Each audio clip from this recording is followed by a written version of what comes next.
The deception works brilliantly.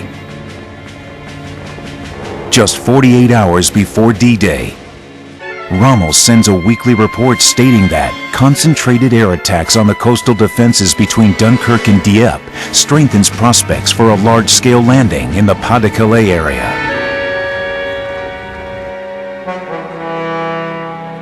Quicksilver 6 is the icing on the cake. 65 false lighting schemes are created along the southeast coast of England. They include an exact replica of the port and railway lighting at Newhaven, but transferred to Cuckmere Haven. The extent of this mass deception does not end there. British agents used German prisoners of war released through the Swedish Red Cross. They want them to pick up signs of the fake buildup of troops in Kent. One of them, a German panzer general, Hans Kramer, is chosen for repatriation from his prison camp in southern Wales. Unbeknownst to him, his route to freedom through the English countryside is loaded with deceptive clues specifically for him to pick up on, such as vehicles with fake unit insignia. He then has dinner with General Patton, who is introduced as commander of Fusag. Patton discreetly mentions Calais in their conversation. As soon as Kramer disembarks from his Swedish ship in Germany, he goes straight to Berlin. He reports his sighting of a major military concentration in Kent aimed at the Pas de Calais. It appears as though Operation Bodyguard could be effective on all fronts. But not everything goes in favor of the Allies. Even their best-laid plans are vulnerable to mistakes. Some will threaten to jeopardize the entire enterprise. April 1944. The greatest amphibious landing force ever assembled is only weeks away from landing in Normandy. Tremendous efforts have been made to disguise the true objective of this force, but on April 28th, an invasion rehearsal goes horribly wrong.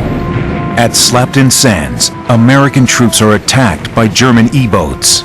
2 landing craft are sunk, and over 700 soldiers lose their lives. Among them are 10 officers with special knowledge of Operation Overlord.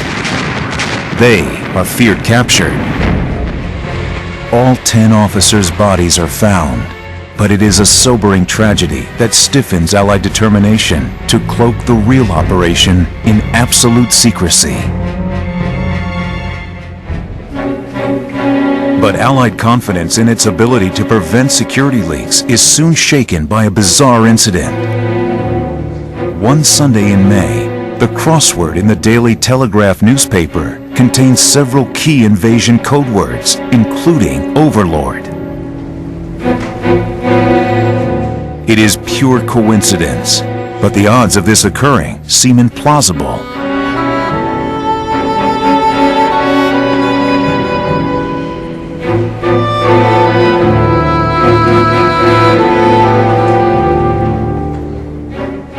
Soon after, another incident is even more disturbing. A British staff officer leaves the entire communications plan for the invasion in the back seat of a taxi cab in London. Fortunately, the driver hands it back, still in its briefcase, marked Top Secret.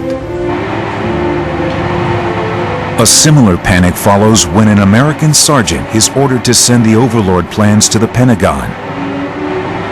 He gets them mixed up with a parcel of clothes sent to a friend living in a German section of Chicago. A huge operation is mounted, and the parcel is intercepted in time.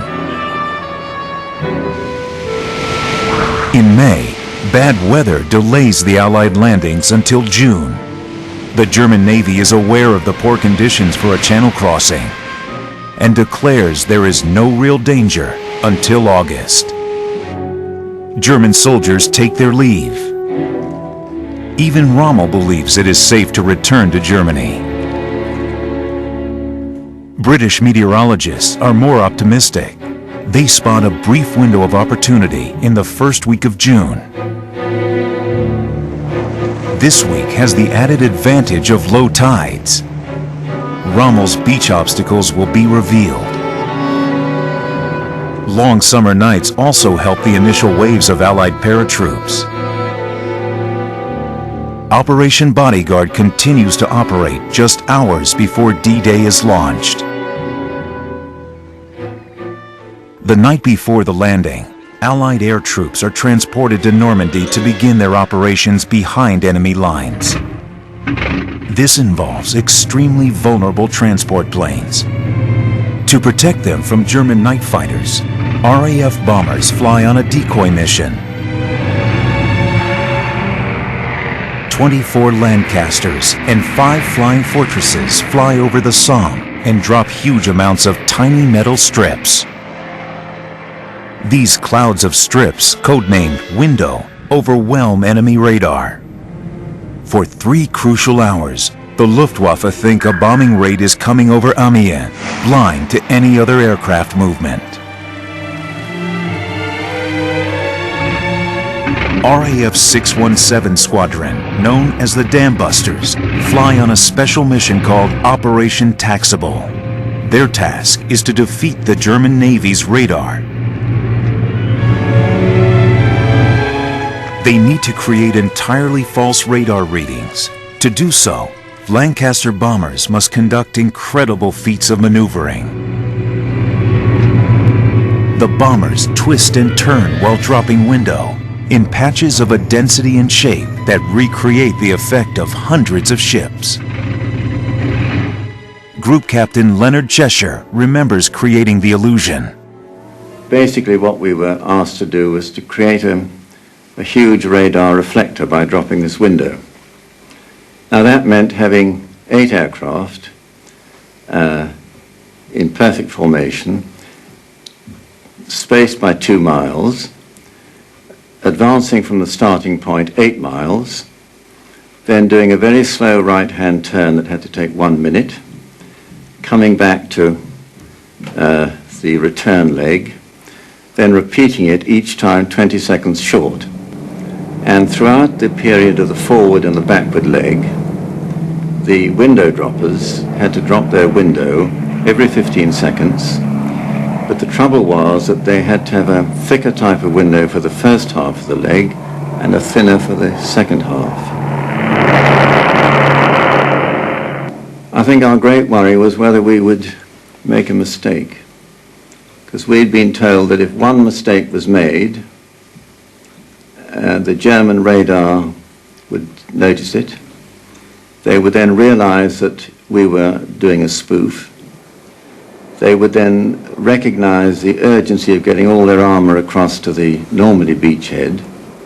And we weren't really trained for this kind of flying.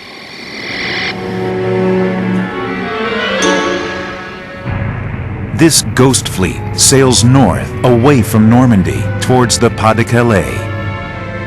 German radar-equipped aircraft are deployed to investigate the presence of this fleet. The Royal Navy then sets sail amid the ghost fleet, towing balloons fitted with radar reflectors. The illusion is so effective, German naval patrol craft are diverted away from Normandy to follow this phantom fleet north.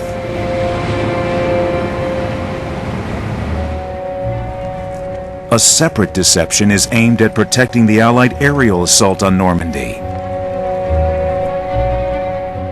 Dummy paratroops are equipped with battle simulators. When they hit the ground, they make the sound of small arms fire and grenades. Their purpose is to divert German units away from the actual parachute drop zones. Small units of British Special Ops, SAS troops, land with the dummies and operate gramophones with records of soldiers' voices and other combat sounds. The German troops are scattered, not sure where the real landing is. One regiment of 1,700 men is tied up for hours fighting dummies. 1,700 less Germans on the beaches of Normandy.